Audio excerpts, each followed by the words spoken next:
Hey guys, how y'all doing? So I'm here with Pastor Nathan from Calvary Baptist Church in Pearland. This is my home church. I love this place. We are it's just a really down-to-earth church. Pastor Nathan is a great pastor. But before we get started, I wanted to share that this little New Testament book, it's an NIV version. My mom got me this a long time ago when I first started rodeoing. I'd say rodeo is more play days. I was doing barrel racing, pole bending. I would even do a little bit of roping and stuff with the guys. So before we got started with our play days, we do Calvary Church. And like I said, I don't know where she picked this up at, but she picked it up for me, and it was my go-to Bible for a really long time. It's been beat up and carried around on the horse, so...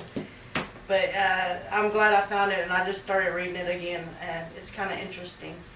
Anyways, so I'm going to be asking Pastor Nathan a few questions, and hopefully if y'all have any questions, y'all can just put it in the comments area, and we'll get to it.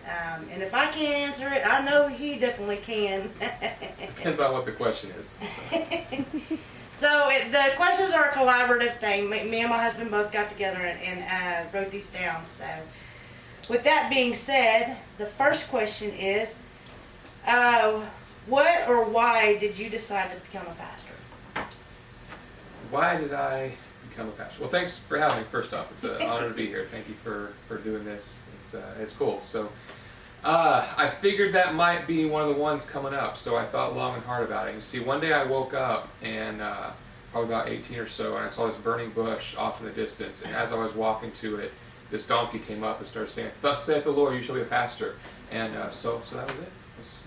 Seriously? No, not at all. Not at all. You had me. I wish it was a little more supernatural, sounding. I was like, wait a minute, that sounds familiar. It just, I was about 19 when I genuinely became a believer through.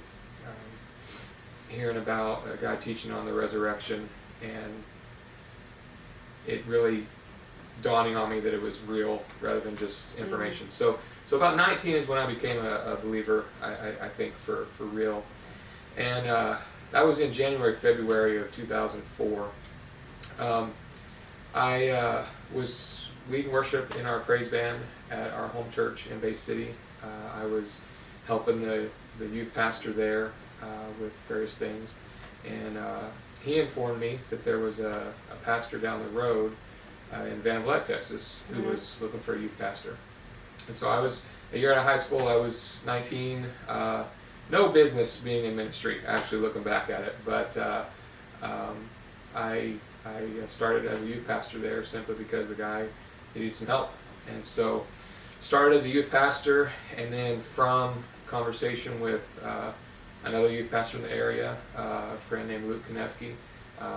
He was going to College of Biblical Studies here in Houston. I've told you about them. Yeah, I've been trying to get a hold of them, and yeah. they've been a little difficult. They are currently not on campus. I think they're all, dispersed, right. Homework and everything, so it is tough.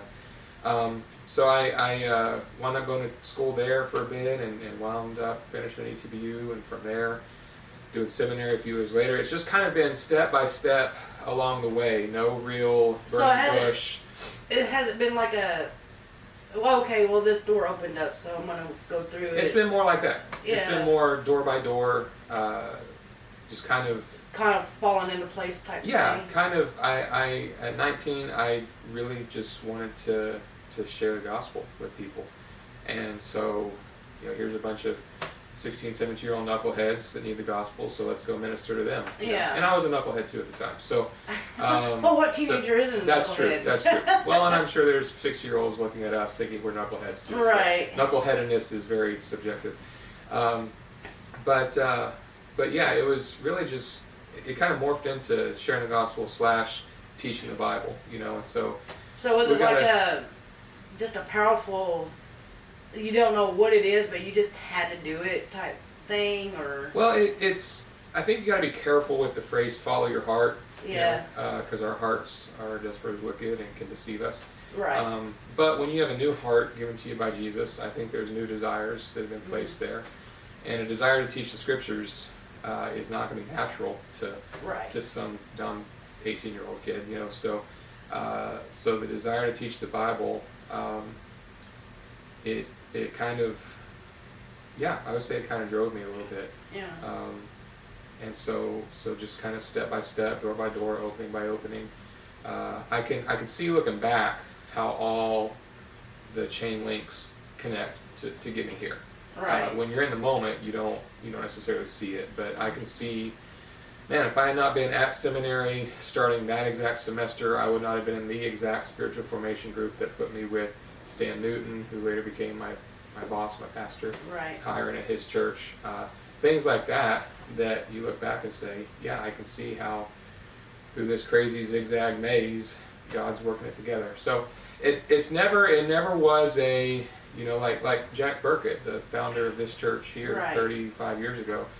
God told him in a dream to start a church at this particular spot outside Pearland. I think that's still amazing how God still speaks to us, even in whether it's in dreams or just little signs here or there or something like that. We always got to stay grounded to the scriptures. Of course, we always got that's our anchor, Yeah.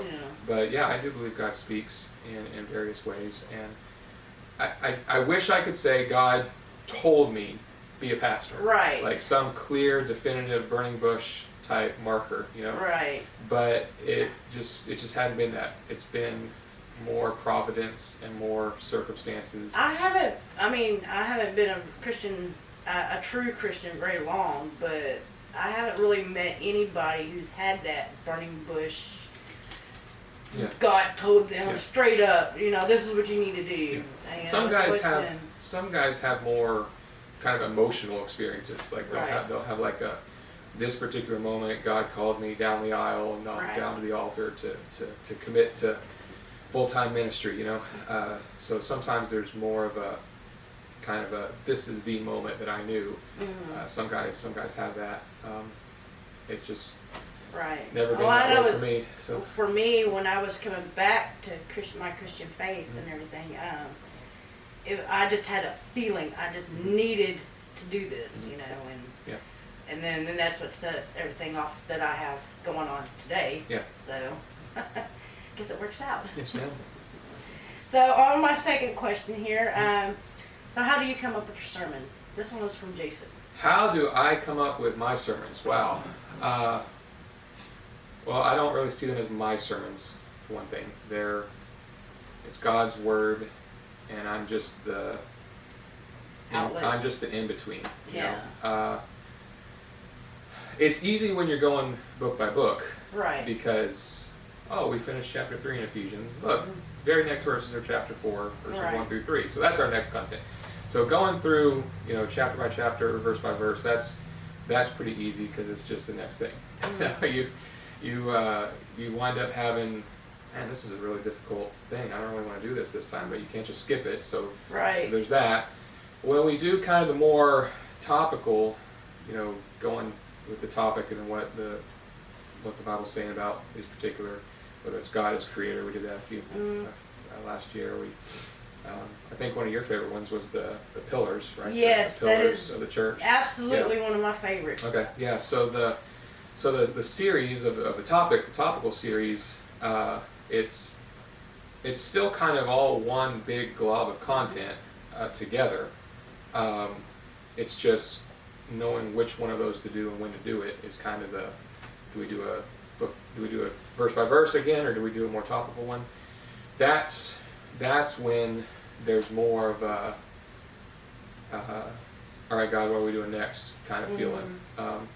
Because week by week, whether it's the topical or whether it's the book by book, kind of know with the vibe of the whole overall series, we kind of know what the next, because the topical ones, I'll take time to kind of plan a rough, broad stroke up front, and so we'll have 6 weeks of the pillars, or whatever it was. So it'll be kind of, we know this is the general outline of the topics.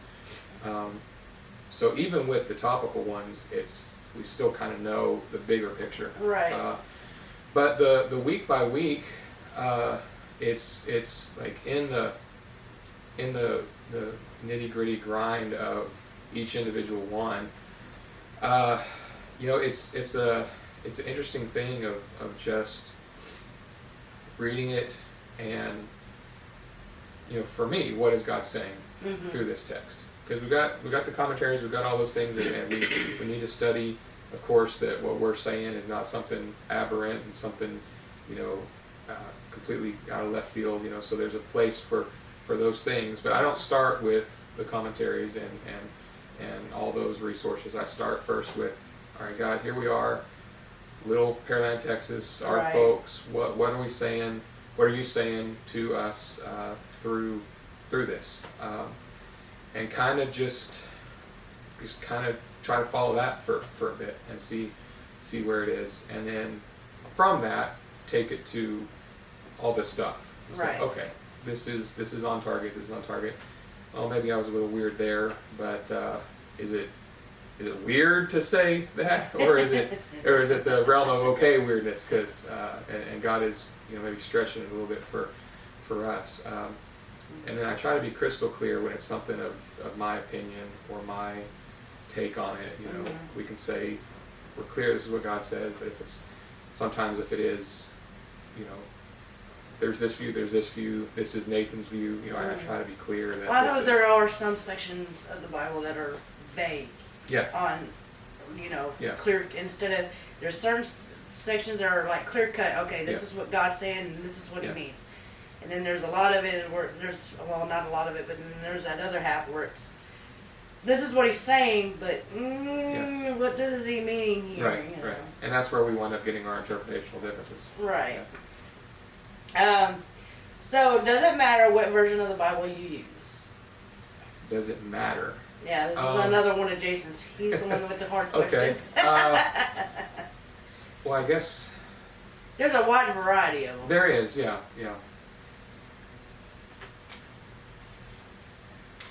I guess I would say it depends on what you're trying to accomplish as you're reading the Bible. Mm-hmm. If you're doing, devotional reading, if you're doing Lectio Divina, where it's, God, please take these words and light them up for me. Right. I don't think it really matters too much which translation you're using.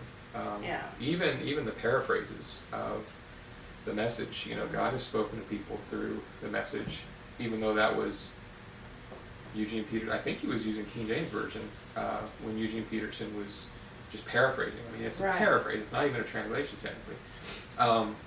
There's one called the Passion Translation, which was one guy doing the translation. So some people have an issue with it's just one guy, it's not a committee. And Yeah, I think I get all that emails stuff. from the Passion Translation. I did something somehow, and now I'm getting those emails. Yeah. And it seems... His name's for I can't forgetting his name right now for some reason, but I think it's a great translation, even if it's just one guy. He's got a background in Bible translation. Yeah, I think I've He's a heard or missionary. overheard somebody saying that a lot of pastors are using the Passion Translation nowadays, so I'm not sure. It probably just depends on the pastor, yeah. Yeah. So things like that, to me, reading as far as, devotional, Lectio Divina type reading, to me that doesn't bother me. Right. Because the root of it is still the truth of God. Yeah, because you got a lot of them, like Jason was showing me some YouTubes or something. Mm-hmm. There's a lot of people who are like, King James, that's it. Yeah. You can't stray from the King James. Yeah. Which I get that, because I know there's some translations that it's like you're going through the King James and they're skipping verses. But I think that's more when you go into the paraphrasing versions. Well, there's that spectrum of Bible translation, Mm-hmm. of basically we're trying to take the Greek or Hebrew words and as literally and as word for word as possible translate from the Greek and Hebrew. You can't do it literally because Greek, Hebrew, because of word order, simply because of the way they can order the words to give emphasis. And I think some of their words they could actually have like double meanings or triple meanings or something like that. Yeah, depending on the context. Yeah. So if you ever get an interlinear and look at it and just if you read the English interlinear, you sound like Yoda as you're reading it. Like it's just not going to work in a literal translation. So we're trying to get as close as we can to word for word. Right. Across the spectrum is the thought for thought, dynamic equivalency, where we're going to take the thought of these 5, 6, 7 Greek words, this sentence, this 2 sentences. We're going to figure out the thought, and then we're going to translate that thought into English and convey it that way. So your NLT, your I don't know. There's other ones towards that end of the spectrum. It just depends on your philosophy of what you're trying to do with it. I think I've seen the spectrum, and I've put it on one of my notes that as I was doing one of my books, or looking into doing a book, and it's like over here you have one book and then the NASB, and they're the word for word translation. Then you move over to the middle grade, and then it's where you got NIV. King James, NIV, or King James is more in between NASB and the New King James. New King James and NIV are in that middle grade, and then from there you have NLT and all the other ones that are more verse or thought by thought. Thought by thought. Yeah, and then you go all the way to paraphrases too. Yeah. But so much of it with the King James 1611, a lot of that too is coming back to the manuscripts themselves. Right. Is we have more manuscripts now than we did in 1611. So you're going to see some of those variants because we have much more content from the manuscripts themselves to work with. I know about the King James only. I think they're called King James Truthers or something like that. I don't know. But Jason told me their name a long time ago. I mean, there's folks in my life close to me that hold to that, and that's perfectly fine if folks want to use only one translation. It's beautiful writing in the Psalms, I think, particularly. So I've got nothing against King James. Reading it in the Old English, and just one for historical. Yep. And then two, it is a beautiful language. Yeah. But in order for me to understand, I kind of veer to the New King James. And actually, I read a book called The King James Only Controversy years back, and this kind of helped me work through this. James White, I think, was the author. He mentions from the preface to the 1611 version to King James. So the 70, however many odd guys it was that did the translation, when they write the preface to this new version for King James, in that preface they use the phrase, a multiplicity of versions of the Scripture is helpful to a fuller understanding of Scripture. A multiplicity of versions of reading it in different ways is helpful for a fuller understanding of the Scriptures. So I think what you just said is exactly how it is that using each one for its kind of intended purpose. And the purpose of King James Version was for there to be a Bible for the people. I mean, that's how they spoke at that time. English, So language changes over time. Right. And so we don't speak the same way as 400 or 500 years ago. So it would make sense that we would have our translations, for the people. But I think using one. One thing I was going to say originally is for devotional reading, I think pretty much anything works. I think if you're going to do rigorous study of the Bible, I think you got to start leaning more into those word for words. Nothing against the other side, because like we just said, I think a multiplicity is good. It's just when you're starting to get into serious Bible study, you're literally getting into this word means this, that word means that, and so when you're looking at the NASB, it's probably one of the most closely literal ones that we've got. ESV is over there too, those just kind of unmuddy the water a little bit with getting to original meanings. Right. I've noticed, because I preached from the NIV for a little while, was in ESV, went to NIV for a little while, came back to ESV.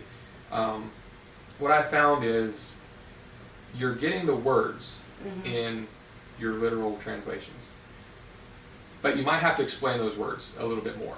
Right. Does that make sense? Whereas with NIV leaning over to NLT, because of the thought for thought, like you get the sense more, and so you might not have to explain word by word, but there might be things that you're missing that you need to say. No, this word is important because of this or that.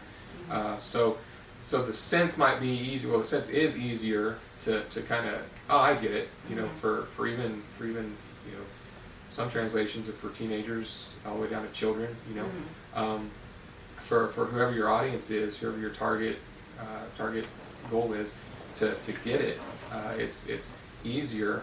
But over here, we've got the literal words that we need to know and understand, and that's going to give us the bigger meaning.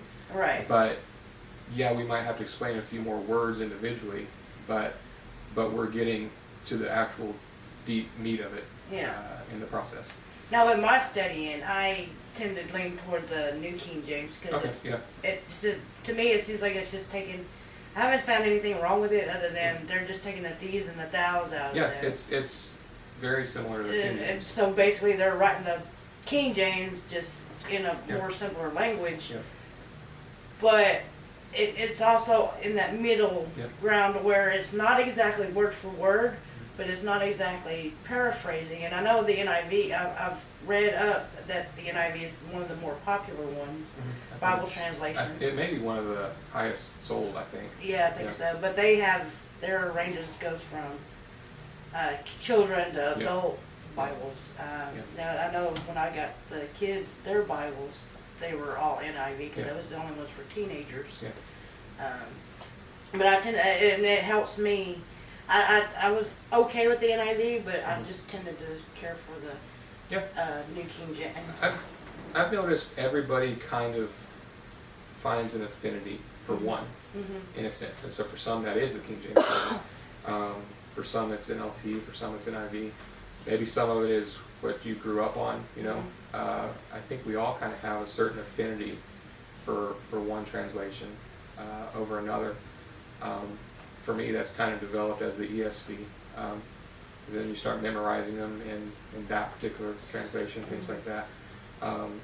But I think it's good to occasionally just try something fresh with it. If you're always word for word, maybe try one of the more phrase by phrase or maybe try it. If you've always done the thought for thought, maybe try the more literal word for word. Just to kind of freshen it up a little bit, just to kind of expand your. That's kind of what I like about the New King James, because it's like right there in the middle. Yes, ma'am. And that was my next question. What is your favorite version of the Bible? I use ESV. Favorite, favorite. It just kind of depends on what I'm doing. For just sitting down and reading, just for relaxation or pleasure, or just let's just read for some God speak to me now type moment. I've recently been reading NLT, the Passion. The Passion really, the Passion translation is different. I know there can be quibbles about this word and that word and things like that, but you do really sense the guy's passion behind it. You really do sense how he's trying to use language that conveys the emotional impact of God, not just merely information. So I've found the Passion and the NLT the past year or two. I've been reading those kind of for more of that Lectio Divina time. Yeah, the paraphrasing Bible versions, to me, it seems like it's more, and I could be wrong on this, but to me it seemed like it was more of a commentary type thing. Yeah, I mean, it depends on I guess what you mean by commentary. It's like they're putting they're reading the verse, and then it's like they're paraphrasing what it's saying, but they're saying it in their words. Yeah, they're doing more interpretation as they do it. Any translation has to be an interpretation to some extent. Right. Because like we said, we can't go actual literal word for word, otherwise it's going to be all wooden and choppy and Yoda-ish. Right. When you're doing that thought for thought, you're doing more interpreting of, well, this is what they mean, before you turn that around and put it back into English. Back over at this side, it's more word for word for word for word for word. So you're not really interpreting what those words mean as much, because your goal is to just get those words themselves to the page. Over this side, you're doing more thinking with this is what it means, this is how we say it in English, what's the best way to wordsmith it down for English, you know. So you're right, there is more interpretation over here with the thought for thought. And so they might be adding in a different word to help convey it in English that may not even be over here with the actual Greek and Hebrew, but because of the overall thought, that word makes sense for us, you know. So yeah, I would agree with you that there's more interpretation on the side of the thought for thought, simply because of what they're doing, to dig down more to what they perceive to be the meaning, than just word for word. So going. I mean, they've all got commentary at this point. They've all got the footnotes. They've all got everything, right? So they do. So. I guess I said commentary, and where I was meaning interpretation, but but to me, it seems like when you get into the interpretations, that's where you can find. That's where there's controversy. That's where this guy's a knucklehead and that guy's a knucklehead, and it's all of our presuppositions. Right. Or could it possibly be that they're interpreting it wrong to where you're getting the wrong information? Yeah. And there is, I mean, and you got to look out for that, and that's why many folks adhere to a committee being involved with it.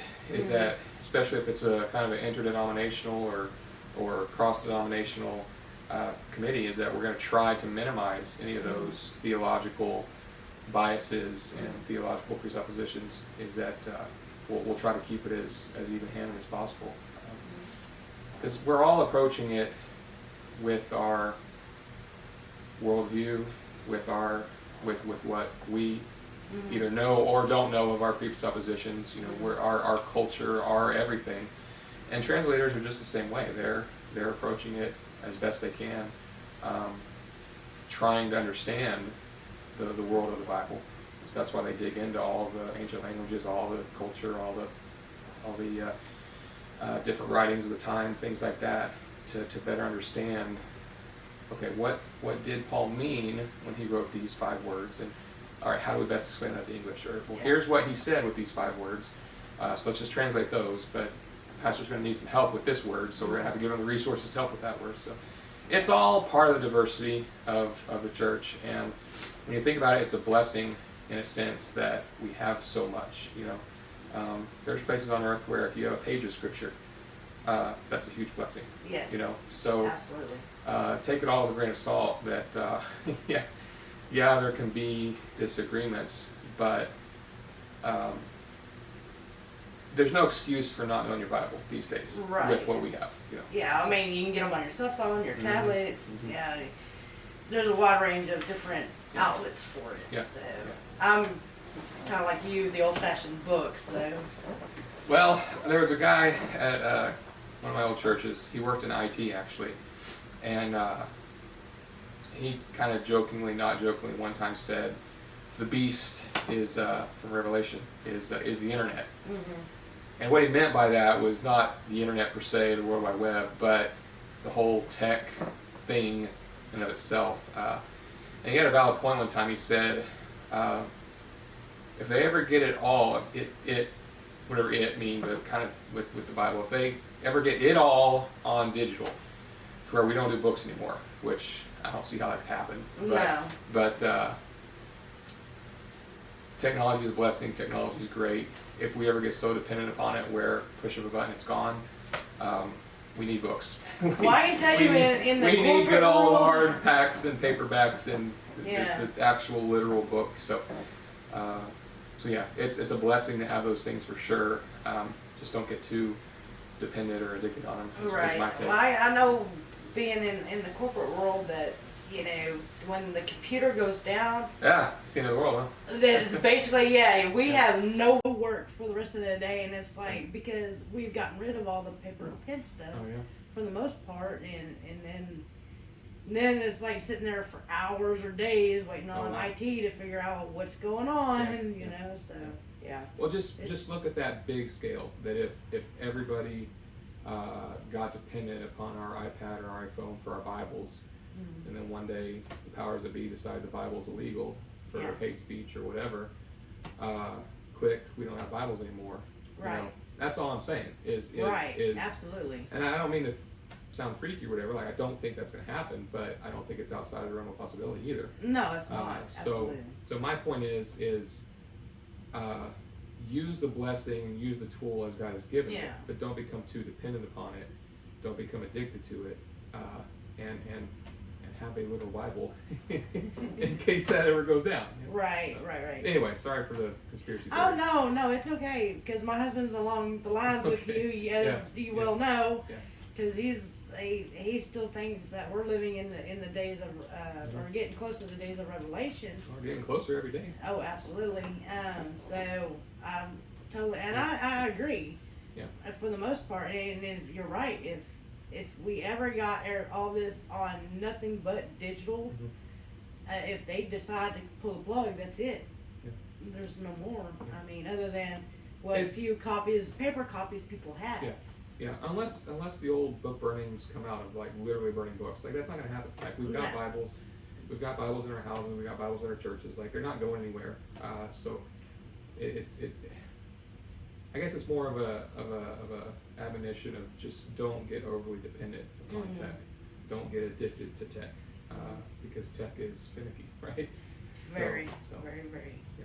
I know. I keep at least my husband laughs at me because I still buy discs, CD gifts. Oh, yeah? Even my sister, Really? Okay. who's behind the camera, she laughs at me because I still buy disc when I want to listen to my music. And I was like, well, hey, if anything ever happens, I have the original copy.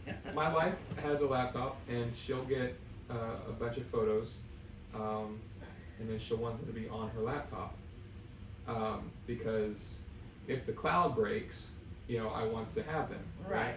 And I love my wife dearly, and she's awesome. But I have to explain to her, your laptop is going to break before the cloud breaks.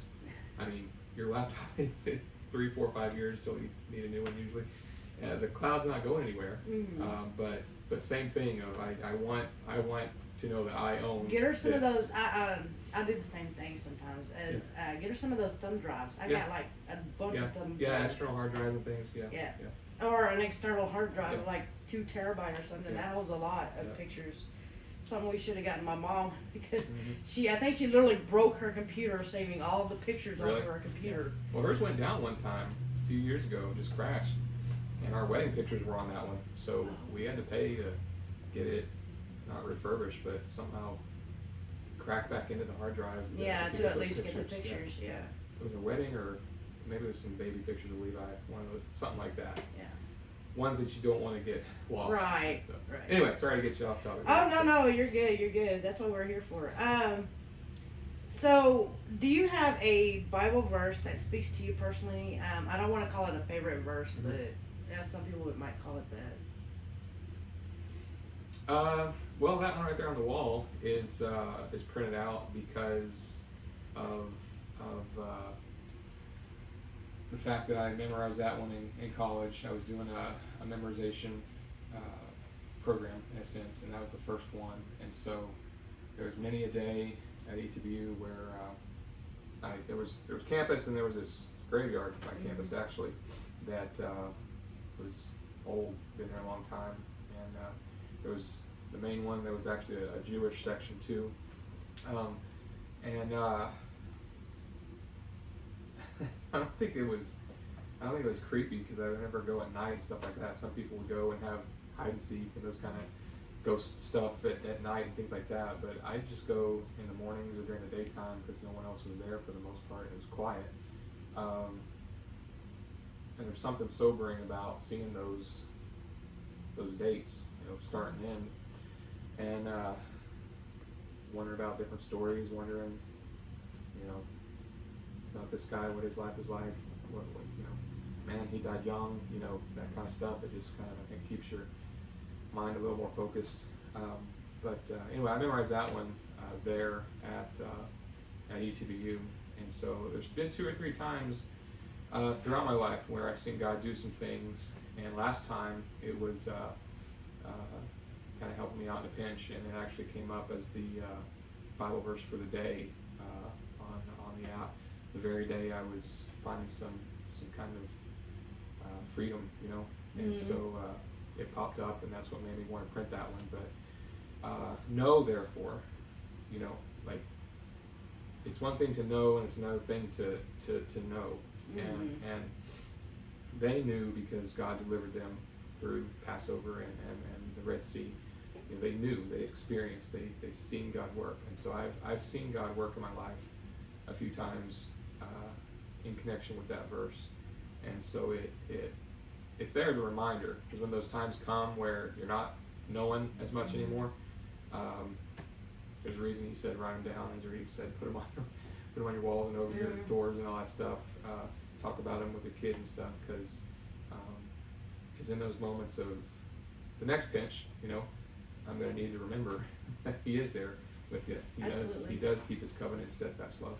And I find it amazing how when you're going through something, and then you open up your Bible, and somehow, some way, you open it up to that exact verse that you need for that moment. Yeah. It's just amazing how it works that way. Yeah.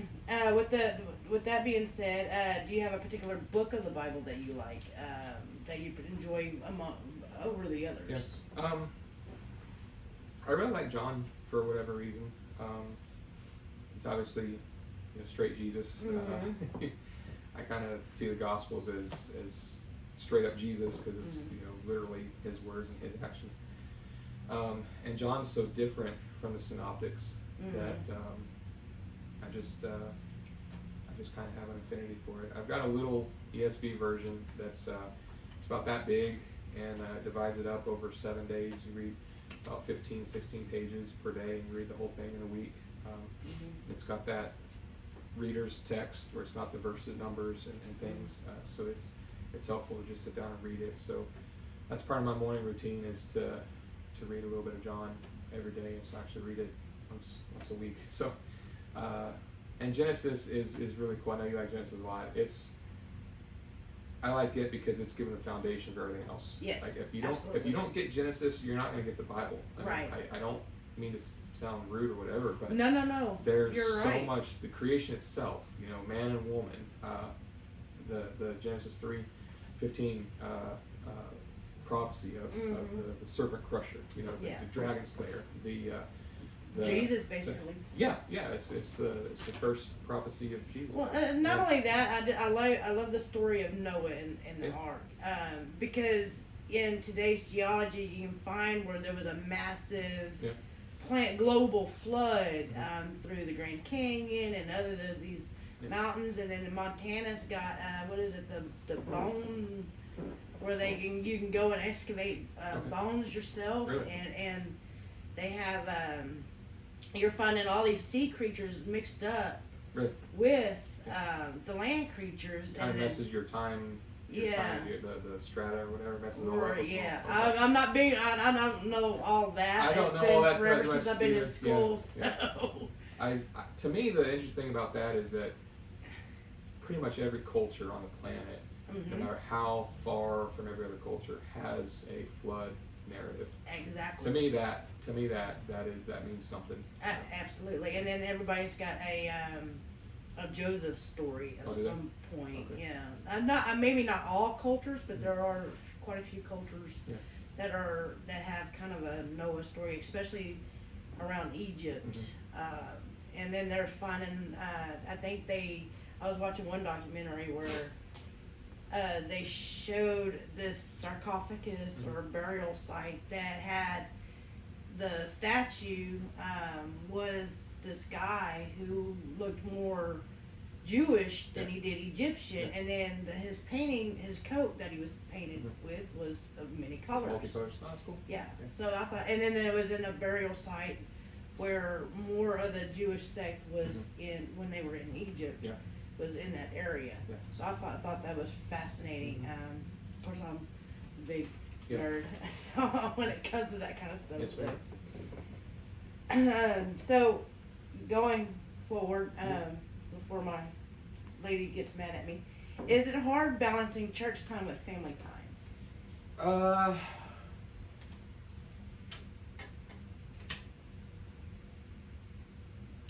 Since COVID, not as much, because frankly, with COVID, we're not doing as much. Right. So I would say, in the sense of the activities and things that we did have going that aren't going as much now. Right. Yeah, there's more time for family. Right. So since COVID, not as much difficulty. But before COVID, it was that balance.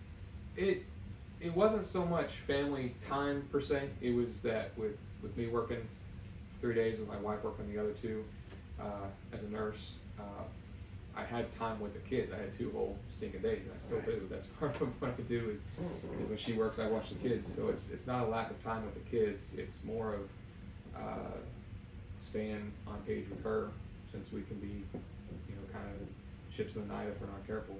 So it's given our circumstances of kind of bivocational without the other bivocation, since it's watching my kids while my wife works. Just given that I have plenty of time with my kids. Yeah.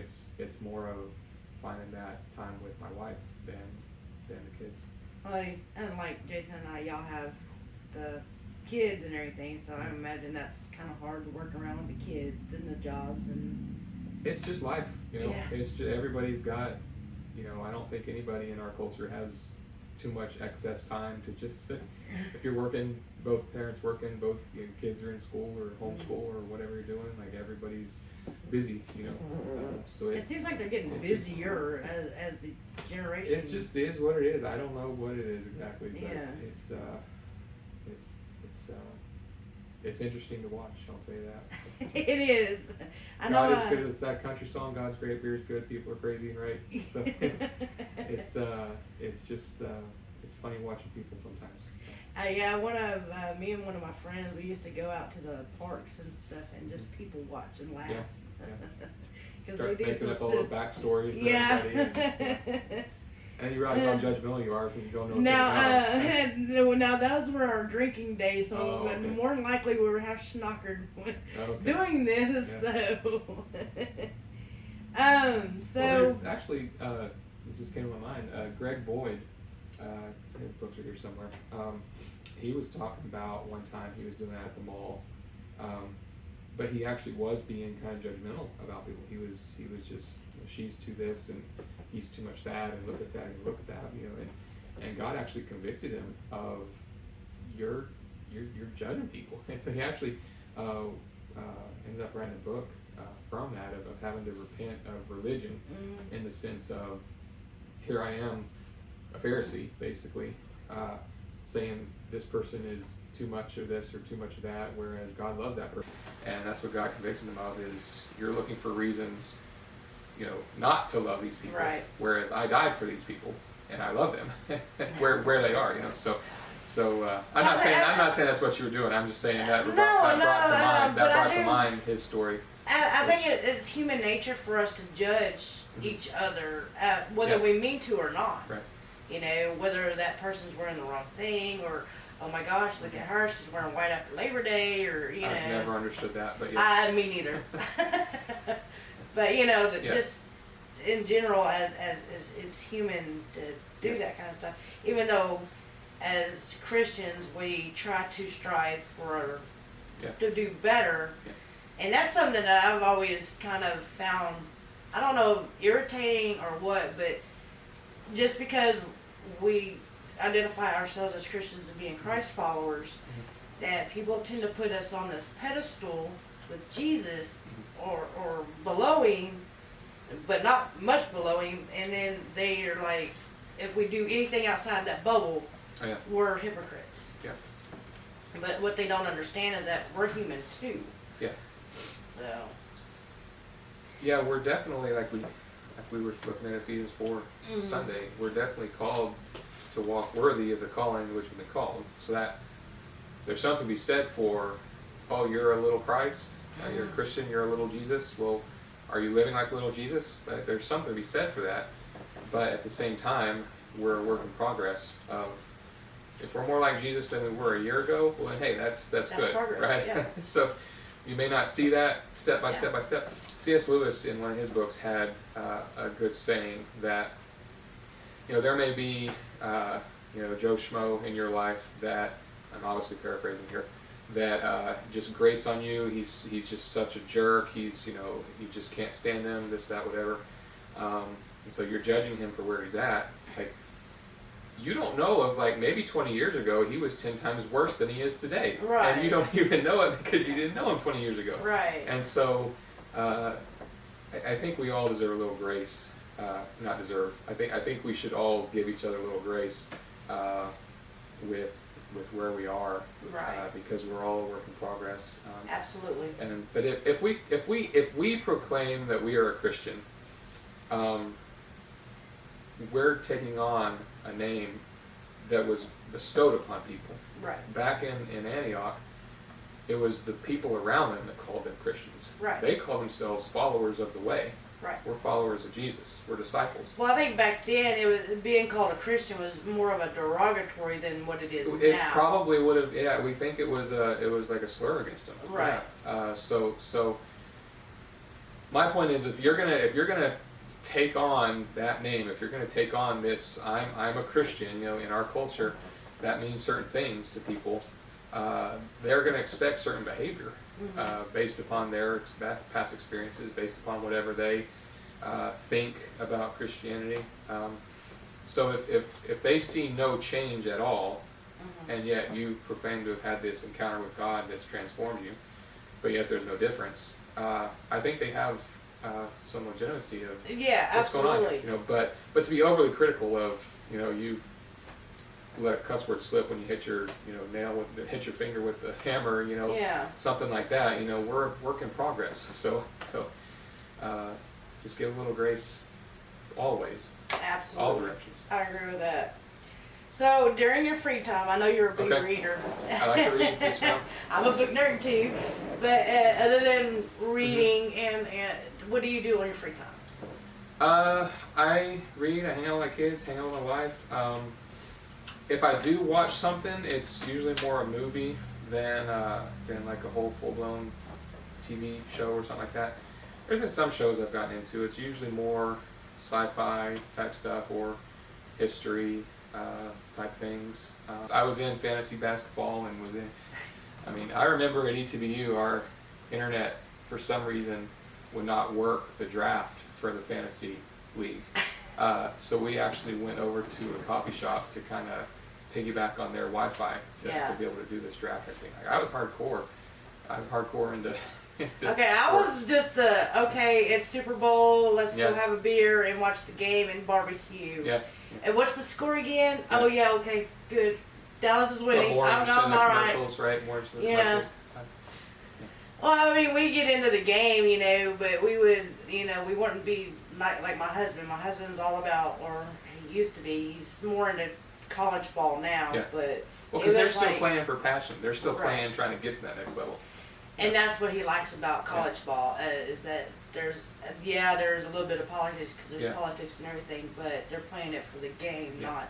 And he loves high school and college. Yeah. Those are his two favorite types of sports. But I've caught him watching the Manville Mavericks on TV. Oh yeah. So he's like, "Did you see this? Yeah. Oh, and this kid at this college came from Pearland, and that kid from that college." Yeah. And I'm like, oh yeah, we got some Texas boys. Woohoo! Yeah, cool. So, going on, what do you feel makes pastoring enjoyable? What makes it enjoyable? Mm-hmm. Well, it's kind of two parts of it, I guess. Is a lot of it is either Bible or people, and so again, people are crazy. So on one hand, there's this is awesome to be working with people, and sometimes it's just people are crazy kind of thing, Fortunately, we haven't had a ton of that here since I've been here, watching people just, wreck their life or anything like that. But I think with our congregation, sorry for interrupting you, but I think with our congregation, we're so small and family oriented because we consider each other as one big happy family, that you don't have the craziness that you would have in a bigger. We don't have a ton of drama, which is nice. Yeah. I agree. So there's the people part that makes it. I guess one thing is that it's never boring. We'll put it that way. You've always got something. There's always something different. Yeah. I worked as a teller at a bank one time. It drove me crazy. I cannot stand monotony. I cannot stand doing the same thing over and over and over. Mm-hmm. It's just my personality. And so in one sense, well, hey, you're coming to the Bible over and over and over. Well, yeah, but it's always something different in the Bible. Even when you're doing through the same book, it's different verses, and there's correlation, and you're always going back to the context of things. But you're dealing with something new and fresh every single time you do a sermon. So there's the Bible part. There's the people. People are always different. People are always in flux. There's always something going on. So to me, between people and the Bible, that's quite a lot to do, and that's quite a lot to keep up with, and it's not always fun, in a sense of I just love what I do, and every single day is the greatest day ever, and things like that. I respect people that have that kind of work. Even somebody who's working it with their passion, I think there are days where it's just like, there's the grind no matter what you're doing. I think so even Elon Musk, who loves what he does with getting us to Mars or whatever, I'm sure there are days where he's got a sigh, and so it's the same way here, that even though I very much feel that I've been wired to read and study and teach the Bible, and I'm learning how to minister to people, and I feel like this is what God's created me to do, and I'm doing it. There is fulfillment, most of the time, and then there are those times of it's just the grind, But I think that's anything, Yeah. So do I enjoy it? Yeah, it's overall a good thing. But part of enjoying is learning how to embrace the suck of the grind and just life's just not fun sometimes, Yeah. And so you got to learn how to deal with that too, in the overall enjoyment of life of Ecclesiastes. Enjoy your work, enjoy your family, and enjoy your God, right? Mm-hmm. So fear God, keep His commandments. Well, I found like even though sometimes it seems like during my Bible studies I just can't seem to get past Genesis because that's one of my favorite books. Yeah. But it doesn't matter how many. I think the Bible is like one of those really good books which it is, obviously, but one of those that you pick up and you just can't put it down type books. You read it once, and then when you go to read it again, there's just something either you missed or something you're like, oh, that aha moment type thing. Yeah. So, and that's what I find fascinating about it. Even though I still haven't gotten through the whole thing yet, but I have, but I haven't. I've gone through it bits and pieces, but just reading from one end to the other, I still haven't done that. So, but I'm going on. What advice would you give to an up-and-coming pastor, someone who's fresh out of college, getting into it? Figured I'd trip you up on that one. What would I tell a young guy? Seminary or out of college? Or it doesn't matter? Whatever. They're just getting into leading a flock.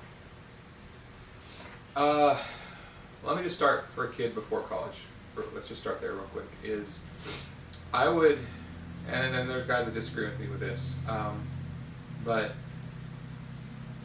seminary will teach you Bible. Mm-hmm. Like, no matter which seminary you go to, as long as it's a strong evangelical college, they're going to teach you the Bible well, right? You're going to get your Bible classes, you'll get your languages if you're doing that route, you'll get theology, you'll get Bible training in seminary.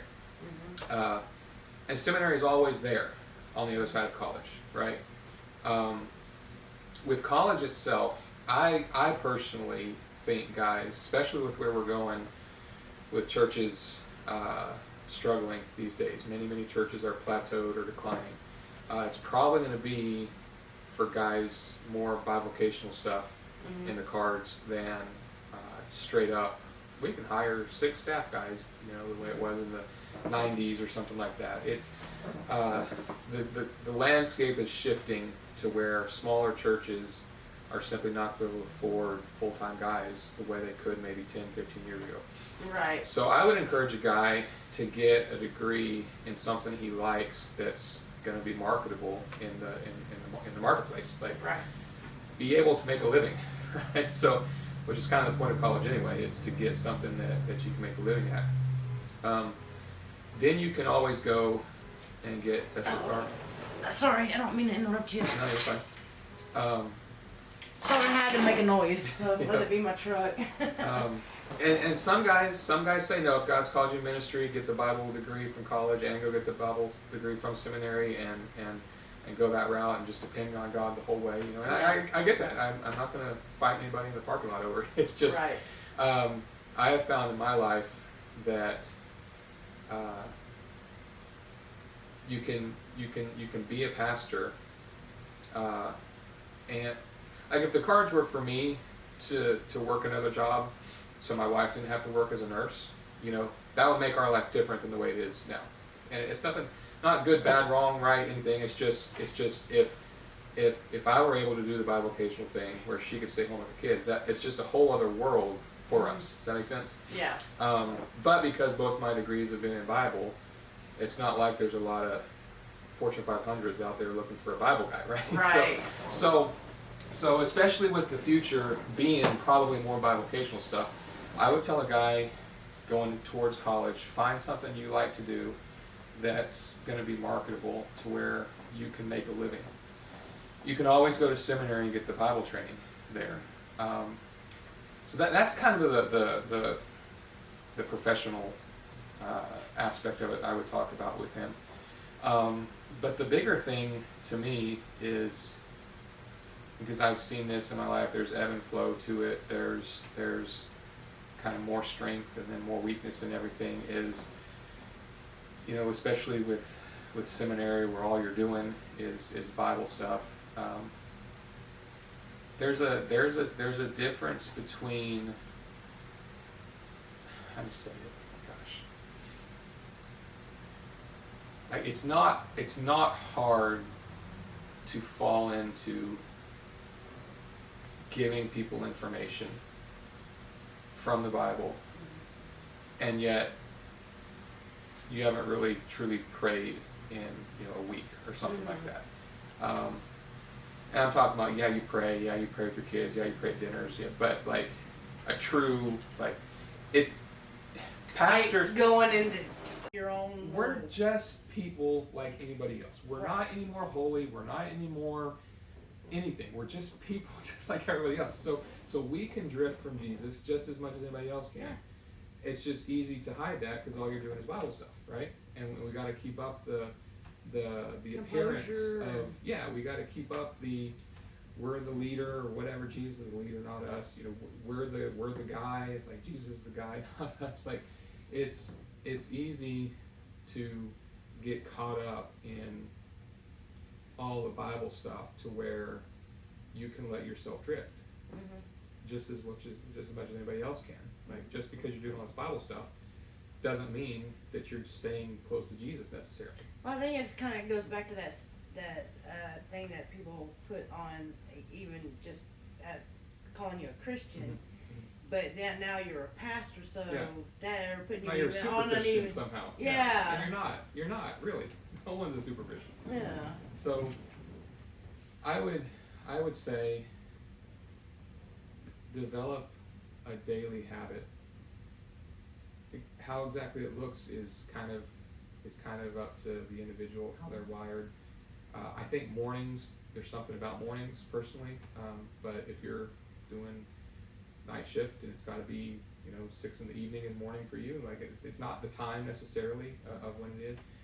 But I do think that a quality of time and quantity of time is something to be said. If it's just reading a 5-minute devotional, like that's one thing. But if you're spending, half an hour, 45 minutes, an hour, really in your Bible, God speak to me, developing that habit of speak your servants listening with an open Bible and a pen and a notepad there. However that exactly works for you, that's something that needs to be developed if you're going to be a pastor, I think, because that's going to keep you humble and grounded and keep you on target with Jesus himself, rather than, for me it's I don't really find myself prideful very often. For me, it's more of a depression type thing than any sort of I'm all that. Like the other side of man, I'm depressed, I'm down, I can't go to Jesus because of this or that, I'm depressed. The other side of that is the pride of, look at me, I'm doing awesome with all these Bible things, I'm doing these awesome sermons, look at my church, it's growing or whatever. Pride is the other side of it that's going to get you if you're not there with Jesus day by day. So I would say to a guy who's doing college or seminary or coming into pastoring, you need to stay grounded and having a daily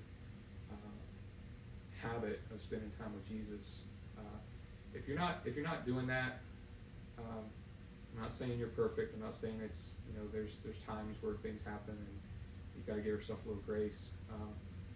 But if you're not doing that, you probably shouldn't be pastoring, because you're going to be trying to do it in your own strength, which is kind of dumb, because I can't change anybody. Pastors can't change anybody, even with all of our information giving and all of our books and all of our whatever. The Holy Spirit is who changes people, and if we're not walking according to that calling, if we're not walking and living with Him, if we're not living by the Spirit, and however that flow works with Him, if we're not doing that, what are we doing? So that'd be what I tell them. Awesome. That, and get some training on how to talk with people. If there was a time where I was in seminary and we were at my wife's coworker's house, hanging out with some people. They weren't church people, and they were talking about football. The guys were talking about football, and then we were talking about the guy's truck, looking at his truck in his garage. And I've never really been big into those things anyway, but in that moment I realized all I've been doing is reading theology for the past 2 years and Bible and all this stuff. And they don't want to talk about that really at this exact moment. So I literally have nothing to bring to this conversation.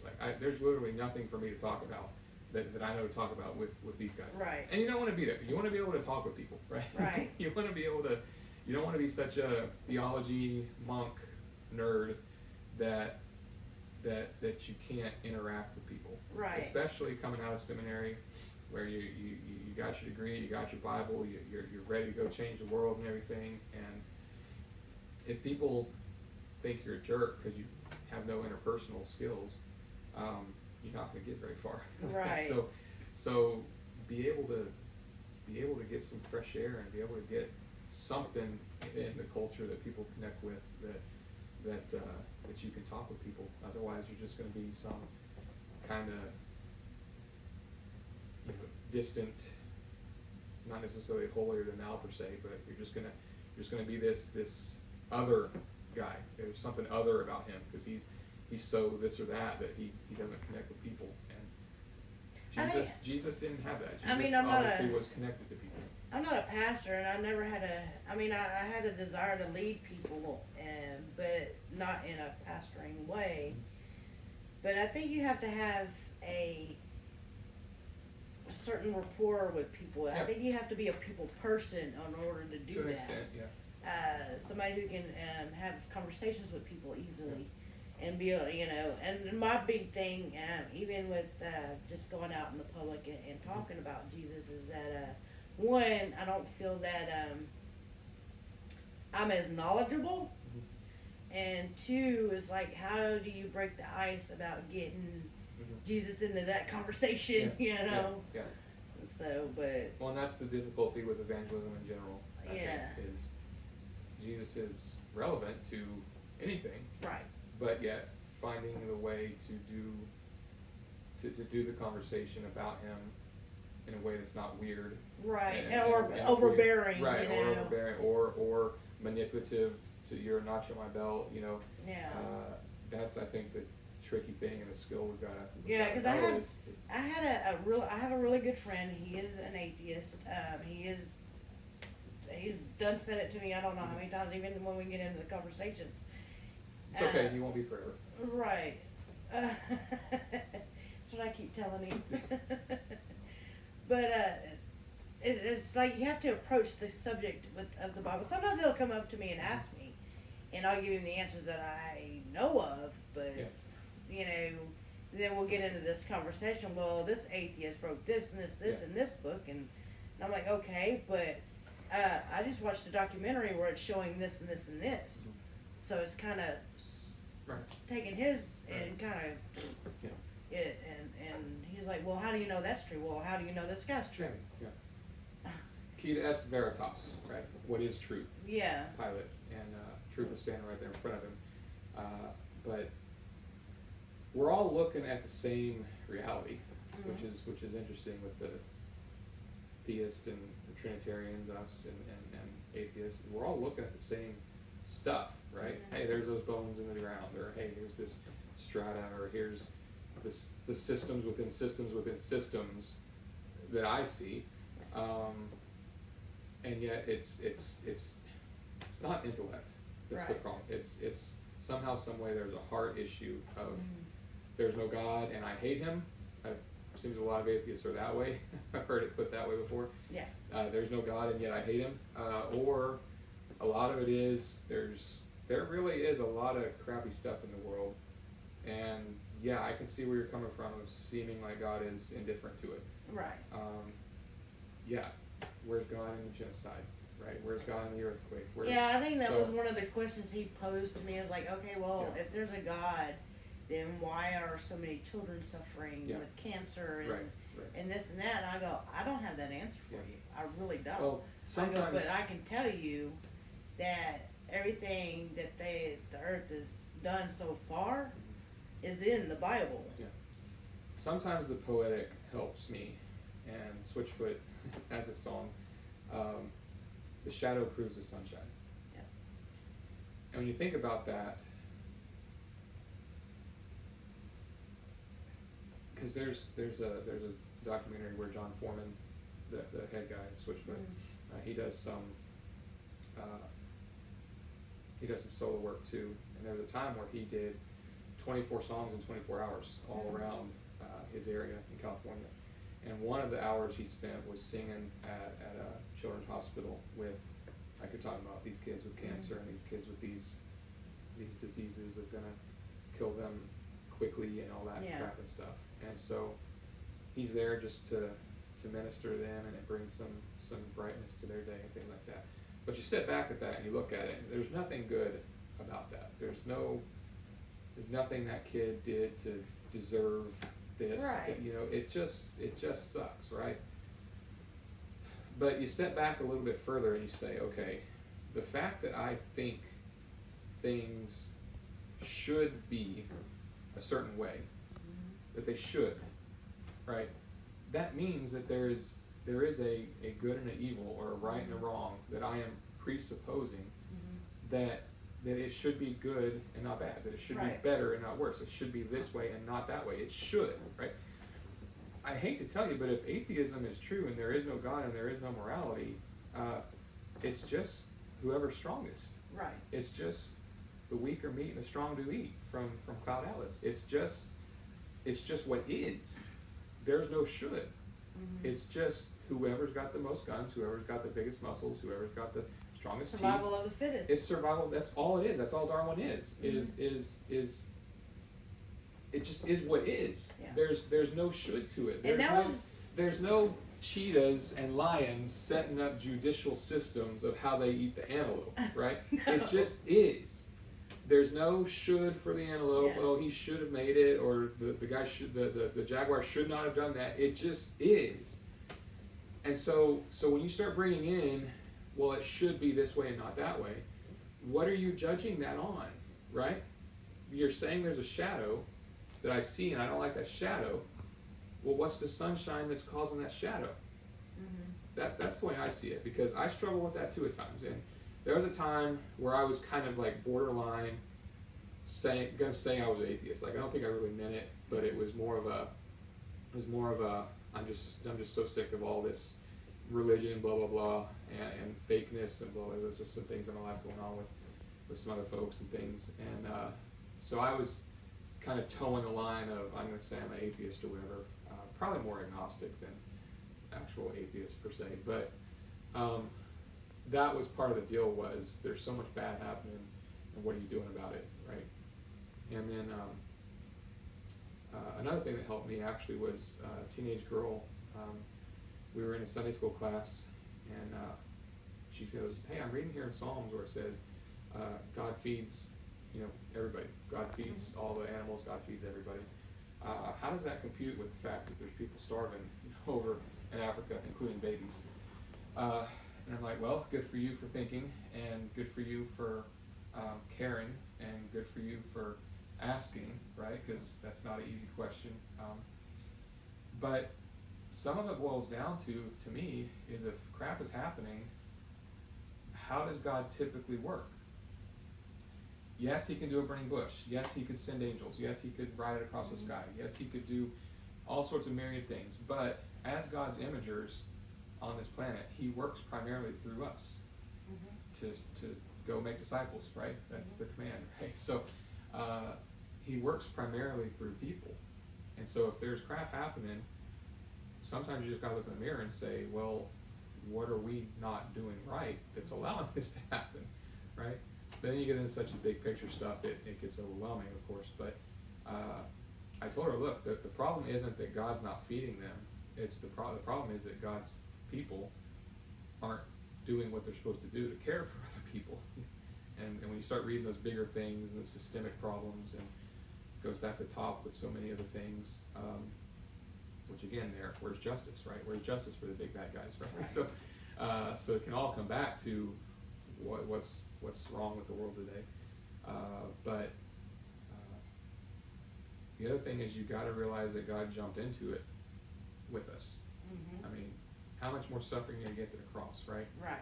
I mean, our God jumped into it for us and with us, and experienced death to save us from it. And the amazing thing is that he had the angels the entire 30-something years that he was around. Yeah. He had legions of angels. He could have called them at any time. Yeah. So, I mean... Well, God bless your friend, and hopefully the Spirit will work in his mind and heart and bring him to Jesus. Yeah, I was working on him, but then we had another person who was all hyped up about his religion and being a Christ follower. Sometimes I think Christian is I think I like Christ follower over Christian, which there's a lot of baggage to people with Christian art culture. In the South, Christian means one thing, and in my experience, and the whole reason I kind of dropped off of my thing is that I had some bad experiences at churches, to where I thought that all churches were hypocrites. And then I was along the same line as he is. Okay, well, if there's a God, then why is there so much stuff going on? And kind of along those lines. And then, of course, as you know, a couple of years, he just started putting me back on that line. And that's the amazing thing about God, is that even no matter how far you fall, he's always going to bring you back.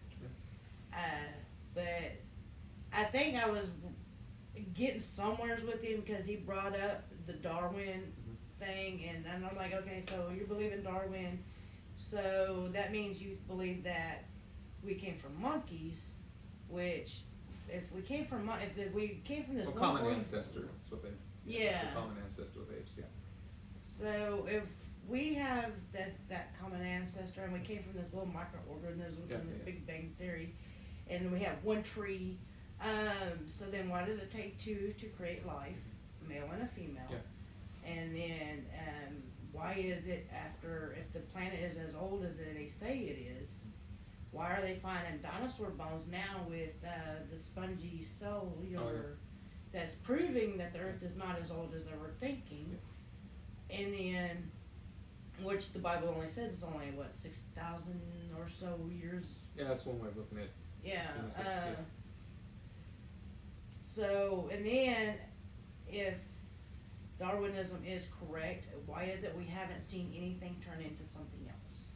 Well, because they would say it's because we're not seeing the before and after. We're in the middle of the time. Okay, so the time frame. the dinosaurs don't count as the before. I don't know. Yeah. That's my thing. The statistical probabilities of all those things aligning the right way to get us here is beyond. And I think that's what true. God used to bring me back, because I started looking at all these things, because I was always kind of fascinated with. I'm always fascinated with history, and then I like dinosaurs, and I think I was watching. Me and my mom got back into watching that the dinosaur movie, Steven Spielberg. Oh, Jurassic Park. Yes. We watched the latest one, and I was like, you know what, I want to look into this, and I started watching one documentary, and then I went to another documentary. It's like, hey, and I think that's where he started bringing me back. So yeah, God uses that. I mean, God used Jurassic Park apparently to yeah, bring you all absolutely. the way. So it's interesting to see how God uses whatever He's going to use. I think between Jurassic Park and people. Jason constantly asking me, hey, you want to try going to church this week? Yeah. You know. So. Well, I want to say that it's an honor to have you here. It's an honor to be part of this, and it's encouraging to see you do what you're doing with your YouTube deal and everything. And it's always encouraging to see you there, listening and everything. So, absolutely. I want to thank you for giving me the time and day and that's good stuff. So we were good. If you happen to like this video, I'm hoping to get another pastor to do this sit down, and I'll probably just ask him the same 10 questions and have this little sit down talk to him with him. But next week we are going to get into Genesis chapter 7, and then if you happen to like this, put a like, subscribe, and don't forget your copy of Someone to Believe In. Bye.